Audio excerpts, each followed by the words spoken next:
Hello and welcome to another of Harry's Jeti clinics. In this short video I'm going to have a quick look at controlling the screen and the noises. If you press the Tools button from the front menu, you get this. And you can scroll up here and you can adjust the screen contrast, switch telemetry on or off altogether and its volume. You can control the type of the backlight and its duration and the intensity of it. Straightforward stuff. Come out of there, go into our menu, into System, down to Sound Volume. You can change the volume of, I think it's system sounds in that one, rather than your playback stuff. You can come down here and adjust the volume of this beep when you rotate the wheel and press the buttons. If I turn it up, you can hear it get a lot louder.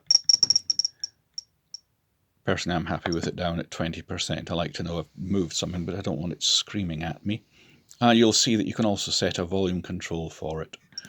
Come down here, the volume of the Vario, if you're using a Vario, and the playback volume, that is the, the WAV files and such likes that you've created, and other volumes. You can see on both of those I've set a volume control P5, that's the slider on the right hand side of this transmitter, and I can turn it up and down. Initially, like most people, I started off using the transmitter speaker and assigned voice files to just about everything, which not only irks everybody at the pilot's box around you who's trying to fly their own model, but you soon realise you don't need much of it. So you cut it down to just those things you really do need to know, like, oops, I've accidentally switched the gyro off instead of switching into high rate ailerons or whatever. But after doing a bit of gliding and thermaling with the Vario going on all the time, I switched to moving an earpiece, which is much nicer for everybody else. And actually, with the earpiece, you hear it much more clearly than, of course, coming out of the speaker with all the background noise. And you can turn the volumes way down. So that's why I assigned the Vario volume and the playback volume there to the side slider. If I ping one of my switches, you'll hear at full volume.